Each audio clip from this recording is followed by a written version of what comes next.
Hi! Hello! Welcome back sa mini vlog ni Mama Irene. Itong video na to nung nakaraang Monday. Kaya kami nakagayak ni Baby Celestine kasi papa-check up ko siya. Masama kasi ang pakiramdam ng baby namin na yan eh. Inuubo kasi tapos sinisipon. Nakasakay na nga kami ng tricycle. Pero tingnan nyo naman mga mare ang dinadaanan namin. Puro mga putik. Marami pa kasing ginagawa dito sa subdivision na to. Tapos panay pa nga ulan ng mga nakarang araw, kaya ganyan yung dinadaanan namin. Puro putik. Tsaka naghahakot din kasi ng mga lupa yung mga malalaking truck.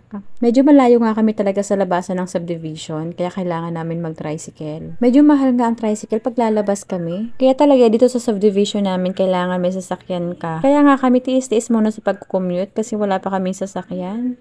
Anyways mga mare, nakarating na kami finally dito sa hospital. Tinanong muna kami ng guard kung saan kami pupuntahan. Sabi ko nga ay magpapacheck up sa pedya. Kaya pinadiretso na kami sa second floor. At dumiretso na nga rin ako sa pedya clinic. Inaalala ko magpapa-approve pa pala ako sa HMO.